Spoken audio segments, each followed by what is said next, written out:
আপনি কি জানেন রাধারানীর সব থেকে প্রিয় খাবার কোনটি এবং কোন খাবারটি রাধারানীর সব থেকে অপছন্দের? তো চলুন আমরা জেনে নেই সেই সম্পর্কে। তো রাধারানীর সব থেকে প্রিয় খাবার হচ্ছে কচুর মুখী বা কচুর ছড়া। বার্সানার রাভেল গ্রামের সেই গোপবালিকাদের অত্যন্ত প্রিয় খাবার ছিল কচুর মুখী বা কচুর ছড়া।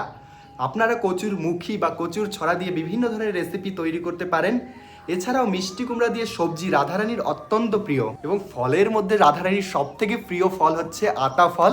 এছাড়া তিনি অন্যান্য তাজা ফল পছন্দ করেন এবং পানীয় দ্রব্যের মধ্যে রাধারানীর লেবুর জল, নারকেল জল এবং বাটার মিল্ক খুবই পছন্দ। এছাড়াও রাধারানীর প্রিয় হচ্ছে দই বড়া, গুড়, খেজুর, রায়তা এবং আপেলের তৈরি ক্ষীর এবং বিভিন্ন ধরনের বাদামের রেসিপি রাধারানীর খুবই পছন্দের। উনি মিষ্টি জাতীয় খাবার খুবই পছন্দ করেন, বিশেষ করে মালপোয়া এবং পাটিসাপটা পিঠা রাধারানীর খুবই প্রিয়। ফুলের মধ্যে রাধারানীর সব থেকে প্রিয় ফুল হচ্ছে কাঠগোলাপ, চন্দ্রমল্লিকা, জুঁই, মালতী, চম্পক, কদম এবং পদ্ম এবং অন্যান্য শ্বেতপুষ্প রাধারানীর খুবই পছন্দের। রাধারানীর সব থেকে অপছন্দের দ্রব্যটি হচ্ছে ধনিয়া পাতা। বিশেষ করে ধনিয়া পাতার সেন্টটি রাধারানী একদমই সহ্য করতে পারে না, তাই রাধারানীর ভোগে ধনিয়া পাতা ব্যবহার না করাটাই ভালো। তো যাই হোক, আমরা রাধারানীর সন্তুষ্টি বিধানের জন্য রাধারানীর প্রিয় এই জিনিসগুলিকে নিবেদন করতে পারি। হরে কৃষ্ণ, হরি বল।